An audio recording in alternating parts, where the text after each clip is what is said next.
Hello everyone, this is Josh from Whiskers and Wrenches. I am back with episode 2 of the Kawasaki H2 rebuild. Now today we're not going to be doing a lot out here. I'm going to be taking this motor off of the frame, getting it split and bringing it inside. I do apologize if the audio is a little bit crap. It's pretty windy out here. We've been getting some pretty strong wind gusts. I'm sure you can see the camera moving a little bit from the tripod. So I'm going to try to do this basically as quick as possible. It's really only going to be a time lapse. There's not much to see on this motor that I haven't shown you guys already, and without it being off the frame, I really can't show you guys the in-depth stuff that's really kind of hard to get across on camera. So I'm going to get into this here, split this thing off the frame, and then we're going to bring it inside, and I'm going to show you guys a little bit more detail about this motor. Might have cuts every now and then where I kind of show me doing something, but as of right now, I'm kind of just going for it. There's a lot of damage to where it got dropped on the frame. Here, I'll bring you guys in a little bit here. So as you guys can see, there's like some bent right there where the bolts are at, some broken welds. I mean, I've kind of got my work cut out here trying to get this thing off of it. Same thing with the exhaust. I'm going to split that off of there. That's just junk. I mean, with all that's caved in there, I'm just not even going to be able to use that. So we're just going to basically strip everything we can off, beat this frame into submission to get it off this, get this motor off this bike, and then we're going to work from there.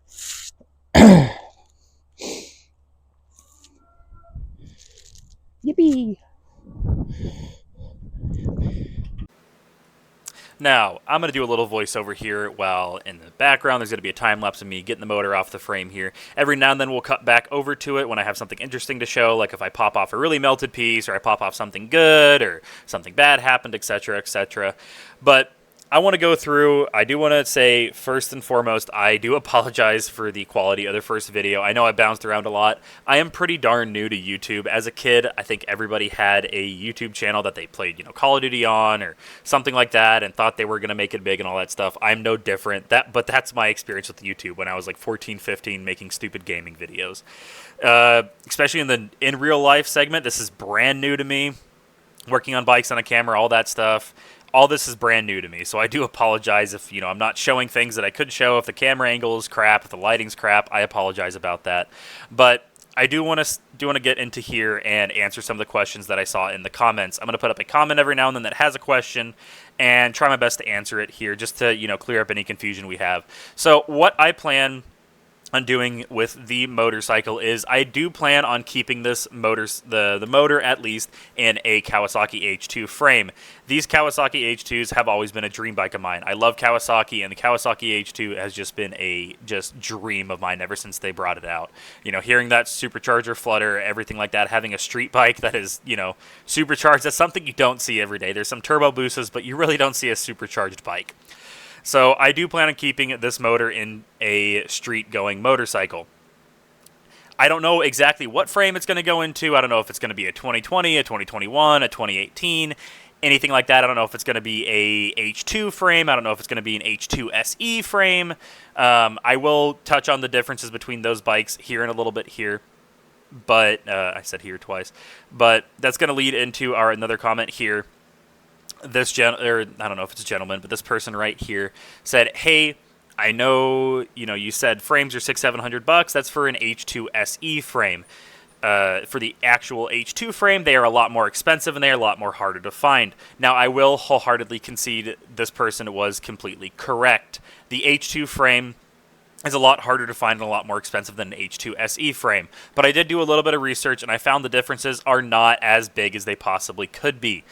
Now, I'll show a picture up here of the lineup of the bikes you can get with the H2 motor. There is an H2, which is Kawasaki's street-going motorcycle. There's the H2 SE, which is the, kind of more relaxed cruiser, quote-unquote, version of the H2. There's the H2R, which is the track-oriented, track-only, not street-legal race bike. And there is a naked bike as well. Now, I plan on bringing a lot of parts from all those models into this bike. Now, I know that is sacrilegious for some people, but there is a reason for that.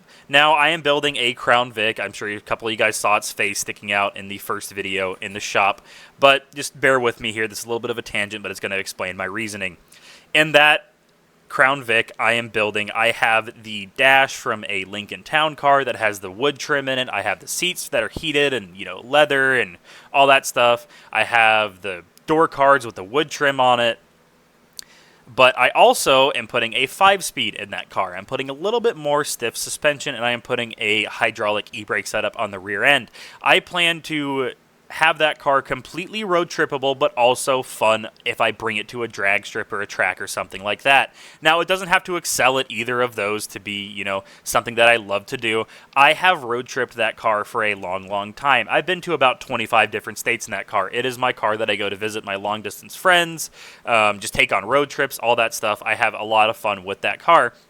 But I do want it to be a little bit more peppy when it comes to, if I go to a drag strip or a track. But I don't want to give up everything I have comfort-wise in that vehicle for that. Now, I plan on doing the same thing with this H2. I plan on building kind of an amalgamation of each of the lines, taking the parts that I like the best and putting them onto one frame.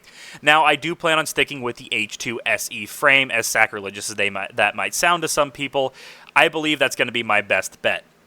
Now, it's not only because of the money difference, because a normal H2 frame is $4,000 to $5,000, and H2 SE frame is $600 to $700 for a decent one.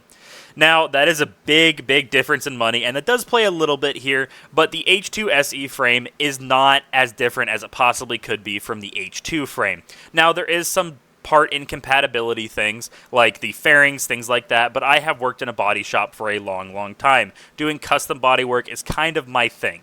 So I plan to take the cool elements off of all these bikes, kind of combine them into one, maybe keep the fairing off the H2, put the windscreen of the H2 SE on there so I have a little bit, more of a protective bubble as I'm on the interstate. I do plan on putting the H2 SE rear end on the motorcycle, so I do have a passenger seat, a little bit more cushy of a seat for longer distance rides. As I said earlier, I want to be able to kind of take this bike, drive it 4 or 5 hours to a show, a car show, a Good Guys car show, a track event, something like that. Have fun with it, drive it back, and not compromise either one of those fully. Now, again, that may be sacrilegious to some people, but that's the glory of the car and the automotive scene in general. You can build whatever you want, the way you want. Now, you may call me crazy for having both of those, be my plan, but I want to keep it where I have it now, like what my build philosophy is now, where I can do basically anything with it. It may not excel in every single thing, but I can be able to hop on that bike, ride 4 to 5 hours to someplace, chill out with some cool people, hang out, do some video shoots, have fun on my dream bike, and drive it back home, and have fun just in every single step of the way. Now, I'm going to cut back here to the video in a second here. It looks like I'm about ready to pop off the exhaust manifold. That thing was extremely dinged up, but on the bright side, it gave its life for the block. Now, it protected the block from a lot. You can see how folded over it was. It protected the block from, I'm guessing, the forklift, the drop, everything like that. It really did a good job in protecting the block. No, but you can see this exhaust is so just bent up and mangled that it's got some of the bolts in there just caught. So I'm kind of having to beat things into submission. Not the funnest thing in the world, but I'm having fun. Now, I'm going to let this stuff play out here. I'm going to try to fill in the blanks as best as I possibly can. As it turns out, my beard was clicking the start-stop button on my microphone, which is making my camera not record when it should be recording.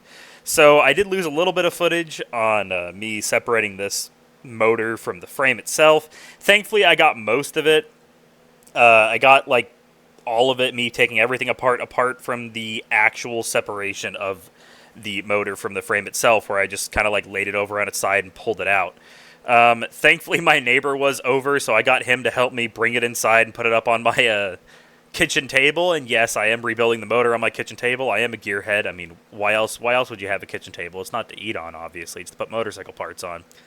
But I'm going to cut back here in just a second when I get this exhaust fully off, and then whenever we come back, I'll just play some royalty-free music. You guys can vibe, watch the time lapse until we get it fully out. That is what you call some pretty damn good forklift damage. Holy crap. Look at that. I don't think that's going to be flowing much anymore. Might keep that hanging up on the wall. Just a little souvenir, token of our fun times with this bike. Yummy.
you can see here's the frame, what's left of it. I had to saw off that part down there, that motor mount that was up here where the motor bolts onto the frame. This one's pretty dinged up, but it came off. That one was actually bent so bad that the bolt is actually twisted sideways, so there was no way that was coming off of it. Rest of it came off surprisingly easily. I got all the bolts and everything up there. I'll show you guys. This is what's left of the rear swing arm. It's extremely melted. Here's the rear shock that blew up and went into. There's the spring off of it. The rear motor mount for the shock mount is actually in pretty good shape. It's not too bad. Still got paint on there, most of it. Here's what's left of the exhaust.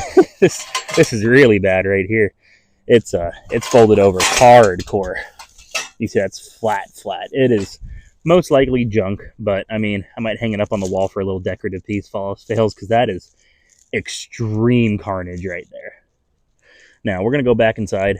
I'm going to show you guys the motor. Alrighty, I'm going to record this little outro here, and this is where this video is going to end. I do apologize for the weird kind of cuts, but this video is already 11 minutes long, and I haven't even put this segment in or done like pictures or anything like that. I'm trying to aim for my videos to be right around 10-15 minutes long. That way it's easier for me to edit, easier for everybody to digest. I kind of suck at editing, so having a video right around that length is perfect for about my skills where I'm at right now. At the end there with the Sawzall, we did have to saw off this part of the frame. That bolt in there is completely tweaked from where it got hit. It got hit really hard. I do apologize. This motor is partially disassembled. I have finished recording the next episode where I pull all that stuff off of there. The cams, the head, everything like that. But you guys will see that in the next episode. I'm going to edit that video in just a little bit here. Maybe tomorrow morning. I'm going to aim to upload it probably Tuesday or Wednesday, right along there where we break into this motor, see what's what. If you guys want to see that and follow along with the build, make sure you hit the subscribe button, click the bell if you want to be notified for the next upload,